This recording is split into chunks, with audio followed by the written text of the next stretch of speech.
actually, you can go against the grain and build something you know is possible. Oana Manolache would know. She founded Sequel.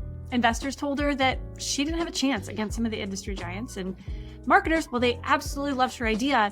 Some doubted whether or not it would actually be possible, but she knew better.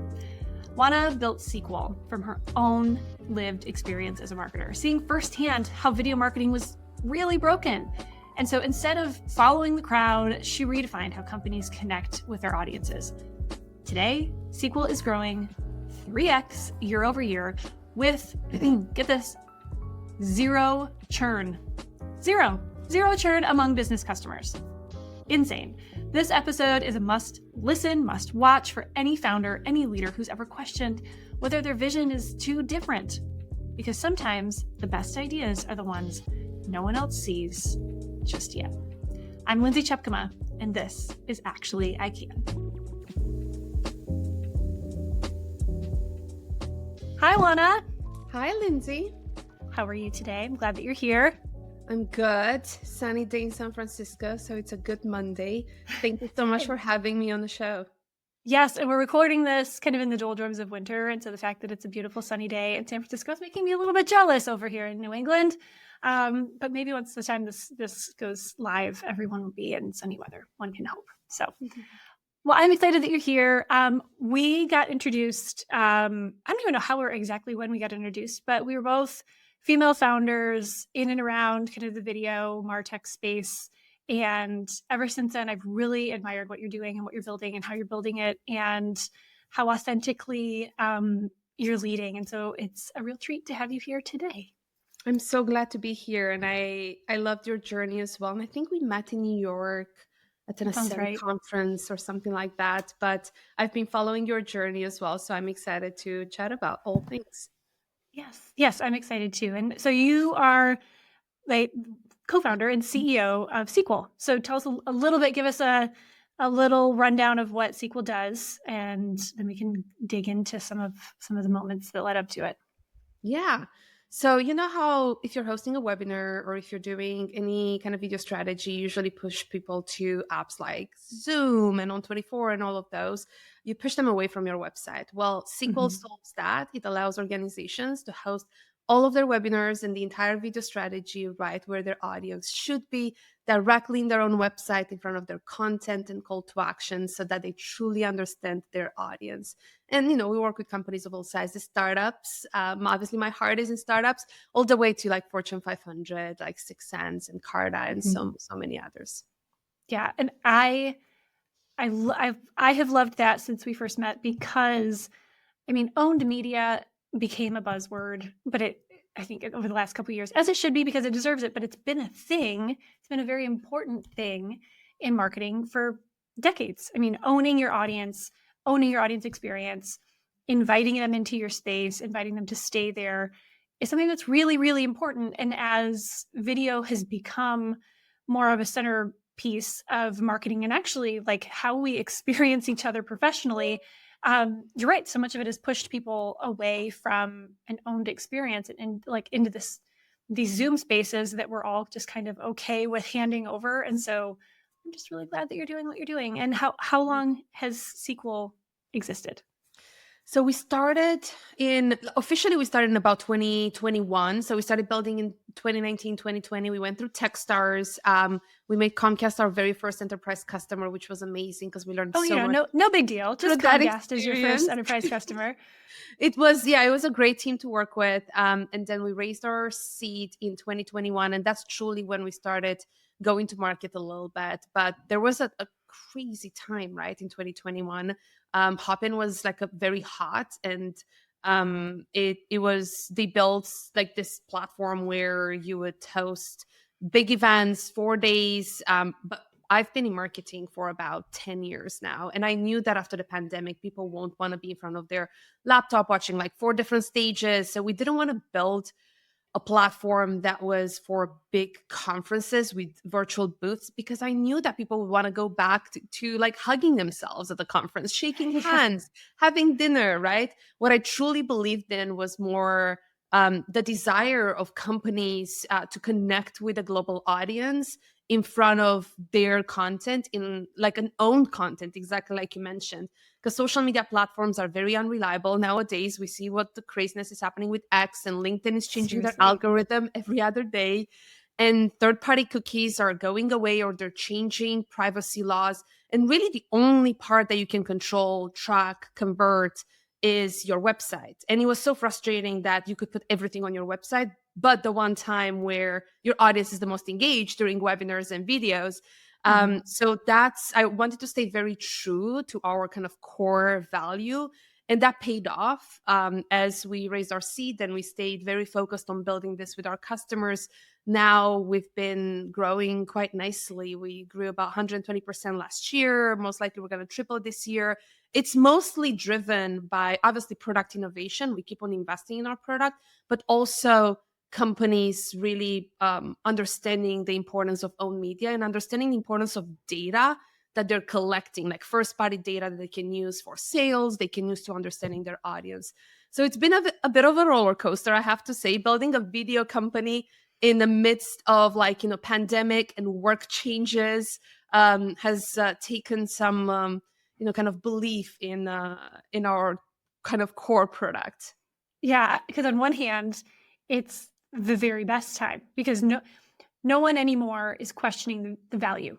But on Yeah. the other hand, things are changing fundamentally, not just like how and where we consume content, which is changing, but also like what that content should be, how people are working, what business looks like. And I can only imagine what that's been like, especially over the last couple of years. But to grow as quickly as you've been growing over in the midst of everything that's happening in 2024, 2025, that's pretty incredible. I owe it to my team, to our customers, to our incredible product. And like you were on the podcast here, is that one of those actually I can moments. Okay, so let's dig into that. So tell me about any of the pushback or the headwinds or the head trash that you've had along the way as you're building a video company in a way that's different than so much of what exists today. What does that look like for you? It did require being very strong because we went against the grain so much. It would have been so easy to just build another platform, right? So in what ways? In what ways did you go against the grain? Well, the entire idea of not building a platform, but actually building something that integrates in other people's websites. Mm-hmm. In the pandemic, everybody was just like rushing to find a place where they can host their conference. They didn't care about anything else. And I remember talking to my co-founder, and I'm like, should we just build a platform? It's so much easier to build a platform. It's in technologically is easier because you can control that environment, whereas with our technology being embedded in someone else's website, environment, martech, it was a lot harder to actually build that technology. It required specialized knowledge that we brought in the team. And we were thinking like, are we wrong? Like, are we not thinking straight the fact that we want to bring this in? But really, I started this idea came, like SQL idea came from my experience that I had at HP, because I led marketing at the HP for 10 years. And that was the main frustration that I had. Like, we used to build these incredible digital experiences and landing pages and websites, and we had analytics, and we were doing our main go-to-market kind of strategy was doing webinars with associations that had a huge community, and we would send them to like On24 and other platforms. And it was very hard to bring them back in. And I remember looking at so many solutions. I was like, maybe if we put a YouTube video, but then we didn't know who they were, we would just get like views. And that's why I left HP to actually start the company based on that, and validated that pain point. At that time was before the pandemic, with other marketers as well, like associations that were running these webinars. It would be so much better to bring people into the websites. So in a pandemic building this, I still wanted to stay very true to the reason when I started the company. But obviously there were moments when I was doubting it. I'm like, well, there were so many platforms raising a ton of money. Like, Hopin raised $1 billion, and we just raised 2.5 million in seed. Yeah. So you can imagine how, kind of overwhelming that was. And it was like we would look at each other and be like, are we building the right things? Will people care about this after the pandemic?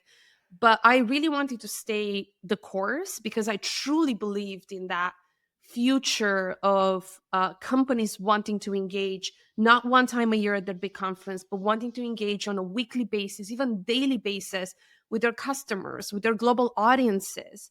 The pandemic pushed companies to build global audiences, even though you're based in a small city, someone in the middle of nowhere, because video opened that up. Yeah. And that paid off, but it was very it was very scary at that point. And I remember when we were raising our seed, we would get one-liners saying, hop in on the market, you have no chance. I swear I still have those emails, like, even in, you have absolutely no chance. And it was scary, but we're like, no, they didn't, because we understood the market, we understood the product, we knew what customers were saying. And we were very lucky to find investors that truly saw the vision, both in seed and our Series A, who are now on our board, and that continue to support us in our growth. Obviously, now everybody's happy with the Yeah. way things panned out, given the kind of the fall of Hopin. But And the rise of SQL. and yeah, in the process was our rise, and kind of our vision really came to life. But it was a very scary time when it really makes you like rethink everything. And to be honest, I think there are times in founders' journeys where the decision could have been the correct one to change the Yeah. way you're doing things, right? So it's not a matter of, oh, we were so great because we stayed the course, but it was really analyzing what was the right thing to do for us, the business, and how much do we believe in this future.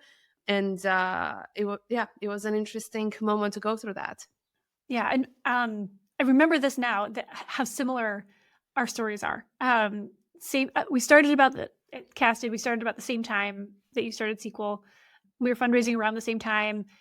We did our seed, and we announced our seed right before the pandemic, like February 2020.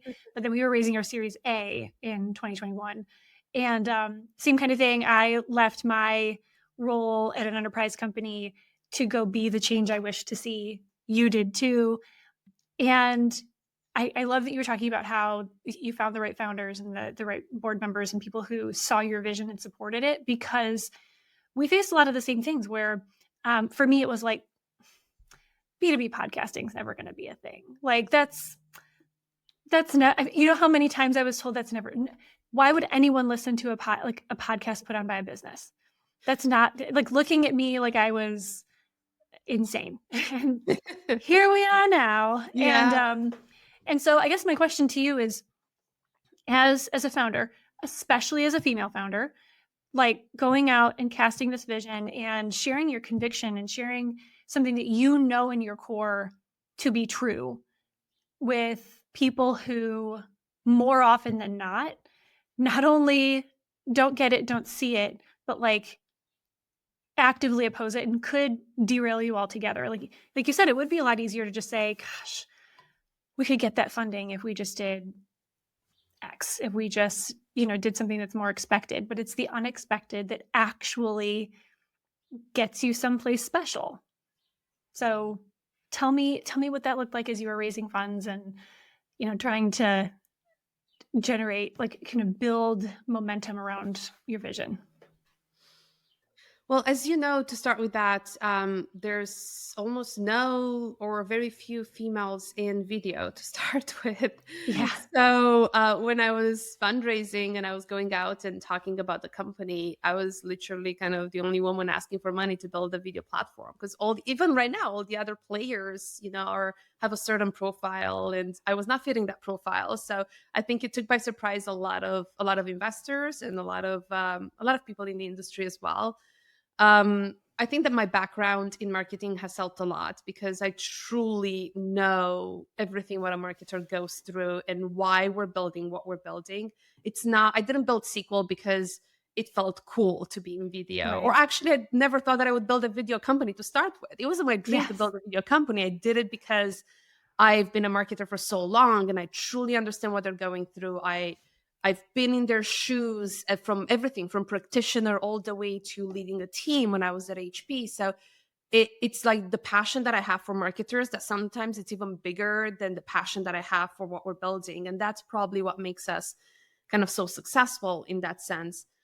As we were building, I think there were a couple of pushbacks. One, fundraising obviously is always hard, right? Especially if you're a female founder, especially in kind of a buzz industry that we were at the time, like in the video industry. So we had to find investors, even team members that saw beyond, oh, they're building a pandemic product. It was more like why we're building it. We actually started the idea and started building this before the pandemic. It was 2019 when I got together with my co-founder and we started we actually built our first prototype in 2019. We made our first money in 2019, $700, but hey, it counts. But that counts. That absolutely counts. First check. So we didn't do this because we thought it was an opportunity to make money, but actually we saw a problem in the market. Interestingly enough, as the company has started to develop, it wasn't a pushback from investors anymore because our numbers were speaking for themselves at some point. But as we were going to marketers and companies, they did not believe it's possible. And our biggest problem was not actually deploying product or customer, like doing sales. It was going over the idea that, what do you mean I can run webinars on my website? That's just no way that works. Like, is it like a video, like a YouTube or like a Vimeo? And I'm like, no. Like the entire experience happens on your website, registration, live session, instant on demand, the entire thing. So we had prospects that would come to us. We would do a demo. They would not believe us. So they would go and do back channeling to our customers, our current customers they saw on the website, and be like, is this true? Does this really work? Some of our customers shared some of those threads with us. And it was funny how their biggest thing wasn't that it's not valuable. Obviously, they all love the value of it. It's obvious, but they could not believe it was possible. So we had to build a little bit of like that mental education of what is even possible in the market. Yeah. And before we could even talk about benefits that are apparent, right? Like SEO and conversion, all of those things. Why wouldn't you want to have things on your website? So that was a bit of a hurdle that we had at the beginning. And I think it's good because that means that we're doing something different, going against the grain. That's kind of an example of it.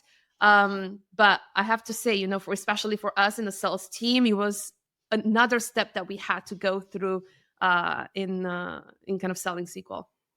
Yeah, we went through that too. And you're so right. It's an added challenge, but it's so worth it because then you get to start and lead the conversation. And while starting a conversation is tough, then once you do it, people are like, oh, well, Oana's the expert in that because she's the person I talk to first about that. And SQL is where you want to go because they're leading this, like they're the ones who did it first. But man, starting that conversation and getting people to see things your way is both exhilarating and super fun and very exciting and very lucrative, but it's exhausting and it can be quite a challenge. A lot, but as you are proof, it can pay off. Someone said at some points, like everybody thinks it's crazy until it becomes obvious. It's like so many people are like, oh, that's crazy. There's no way. And then once you do it and you do it successfully, it was like, oh, but that's obvious. It's like, well, it wasn't a few years ago, but it is now. Yeah, no, for sure. Okay, so you said something that really resonated with me because it's how I saw things as a tech founder too, which is, and I'm gonna try to paraphrase what you said, but that you didn't start SQL because of some like business opportunity or some hole in the market or some opportunity to raise a lot of venture capital or to make a lot of money. It was like, I am a marketer. This is a problem in marketing. I see a solution for it. Obviously, we have to build it. And I don't know if I got that right, but what has been your experience as someone leading a company from that perspective of this, like, I'm a marketer, I see this problem, I see a way to fix it, and I'm leading from this passion and this level of expertise as opposed to business opportunity? Because I found that not everybody does that. Like, that's actually kind of a unique way to start and to lead and to grow a business, is from this like kind of from the inside out as opposed to from the outside in. how have you experienced that? Like, have you felt different as a founder and as a leader, leading from that perspective as well, like surrounded by people that quite often view businesses as just financial opportunities straight up, and you're leading at as like problem and solution? Have you how have you experienced that from your perspective? I think that, and you probably can resonate with this as well. While the moment you find something that you want to fix because you personally have dealt with, you do have to validate it across business opportunity, right? Otherwise, it just becomes a hobby or Right. something else. Yeah. So you first take it, you're like, okay, this is a problem in the market. I went to some of the people that I was working with. I'm like, okay, I don't want to be the only person feeling this, right? So like, are others having the same frustration? And we found even early on before the pandemic that people were having the same frustration. Then we started looking at the market a little bit and understanding kind of where we would fit there. I was lucky to find a co-founder who was specialized in building video. So he was building streaming for Microsoft for many years. So he was like a good fit in that sense too. So I think magic happens when your passion for solving a problem that you have personally experienced meets a business opportunity at the same time. And I think that you cannot have one without the other. Yeah. Our founder market fit was insane. Like I was building something for myself and my co-founder was in streaming. So like we were not trying to do guesswork. We knew exactly what we wanted to build. But obviously you gotta build a business around it. So Yeah. how do you build that and make sure that your unit economics are there, that your pricing, packaging, positioning, everything is kind of the right fit as well is really important, like the go-to-market strategy. And I think that in those really hard moments that every single founder has, and if they don't, they are lying. There's no way Yeah. you don't have a hard moment. That's where your true like founder market fit, like the passion for why you started a company comes to life. That's what Mhm. really keeps those hard days going, knowing why you started it and why you're making a change in the world versus the fact that you grew like 10% from yesterday to today, because there's always a different problem and there's always a downturn in the market, or there's something that you're going through that if you're just building it for the money and not actually like having a passion for it, sometimes that motivation will not come through because, revenue is volatile and Yeah. markets are shifting so much. So um, it would be very discouraging to kind of build it for numbers only. But I think that the magic is when your passion meets the numbers and you can truly scale a business that you really love building because you believe in the change that it makes. Yeah. Do you think that you care more than most founders do? um, I care a lot, probably too much. I wouldn't speak for founders because I think if all founders care a lot about their business as well. Probably it's Jason Lemkin was posting the other day on LinkedIn. It's like don't take things personally, or at least try not to as a founder. Everything is personal as a founder, Everything right? is personal. Yeah. Even like someone joining the team, someone leaving the team, or even like a deal, it might feel very personal, right? Although it's Customer churn. You're like, everything what did they do exactly. wrong? Yeah. Everything is personal. I do care deeply about the problem. I'm obsessed with like solving it and being a true partner with our customers. I get involved probably way more than I should with our customers. And I think that you should care a lot as a Yeah. founder about everything in the business. However, I have always believed that as a founder, you have to be a different leader, pretty much kind of a different stage of the company. All the time, you got to improve yourself. And it was important at some point to start detaching myself a little bit from some of those more kind of emotional side of things, understanding that certain things are happening from a business perspective, not necessarily because it's like a personal kind of attack to founders or anything like that. Like, for example, when you're Mhm. raising money, a no is not necessarily personal, although you do take it personally so many times. So it's been an exercise, but I think all founders really care deeply about what they're building. Yeah. I absolutely do too. I think every founder cares, but I think, just my observation and hearing what you're saying, and I know we've both talked to a lot of founders. Obviously, it's just part of the role. But I think that there's something different about the way, in a very good way, in my opinion, about how you approach your business because it was a lived experience, because you're solving a problem you had. There's something special about that. And I I would like to see more of it. I would like to see more of that. It is personal. Like, there's a difference between taking things personally and being sensitive and saying, no, the success or failure of this business matters to me on a personal level, beyond the equity, beyond the exit, beyond the outcome. That's all amazing. But I'm doing this because I care so much about the people and roles that I used to have and the problem that I know that we can solve that could actually make real change for those individuals in the way that they're living or working every day.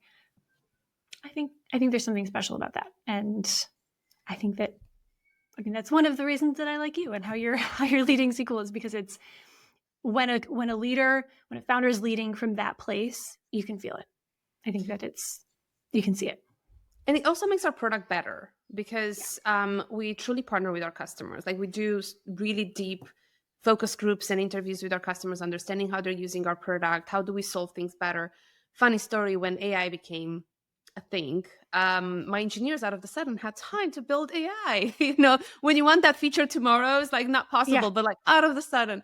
No, I'm joking. I have an incredible engineering team, but they were excited about it. They were very excited about AI, of course. And they're like, let's build a ton of AI features.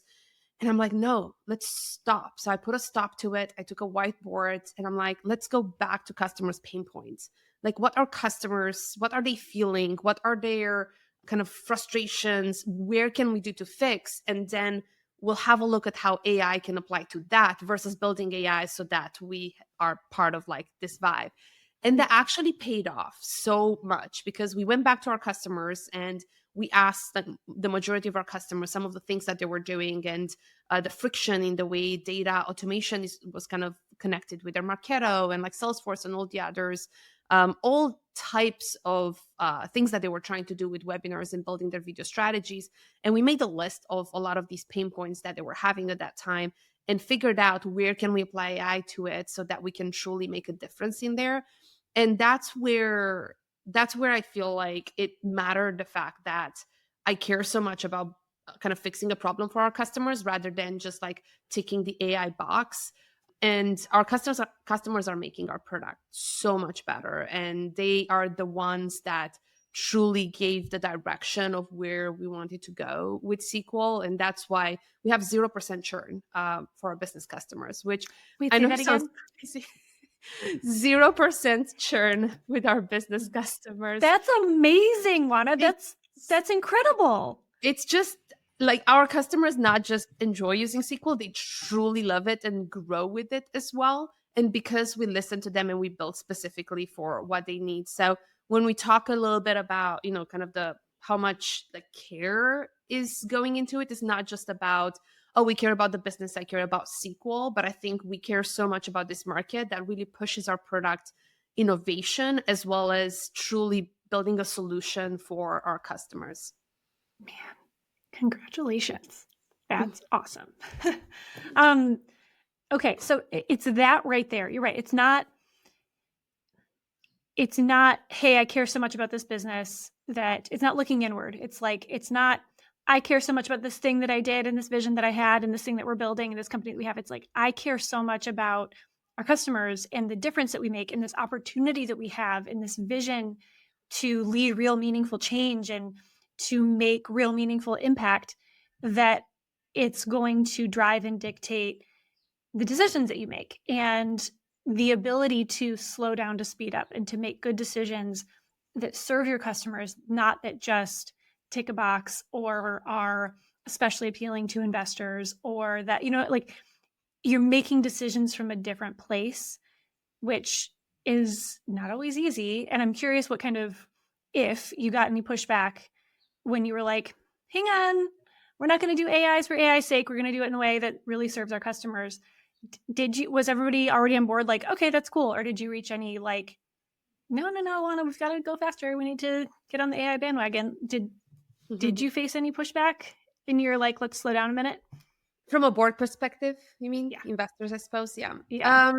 Obviously, when AI came out, all our investors were excited about the things that we can do in SQL because there's so much that we can build. And actually, we have built so much in SQL from an AI perspective, like video repurposing and data automation and so many different things that like audio dubbing, like languages, which is very exciting.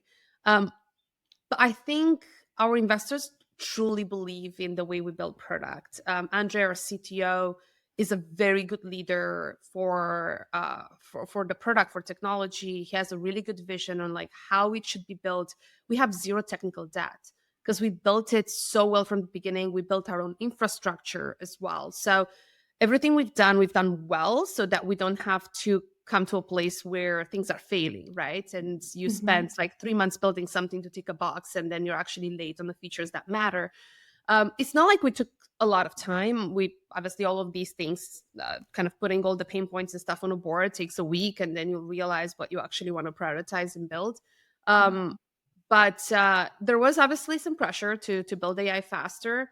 But at the same time, I think that we were lucky to have a supportive group of investors that truly understood why we're building, how we're building, and it's kind of paying off right now. Obviously, our customers are loving our AI features. We realized that a big part of AI was for global companies that were struggling to, they're like, for example, in US, but they have teams and customers everywhere in the world. So we actually prioritized building AI languages a lot Localization. faster, exact Yeah. localization. So you can host a webinar in English, but then when you're listening to it in replay, that voice, your voice, is translated in any language. Like you should hear me speaking Japanese. It's really funny when we were doing testing. So we prioritized that, and we had so many customers being like, "Oh my god, that's amazing!" Because as a global company, you would have to go to each region Yeah. to translate the same webinar in so I've many been different there. languages.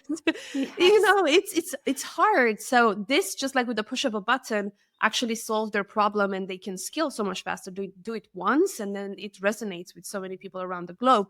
So that these are the moments when we decided to invest in the things that really matter. And then of course we added a lot of other things to it, like video repurposing. The other companies were already kind of in the space, just like Descript and a few others.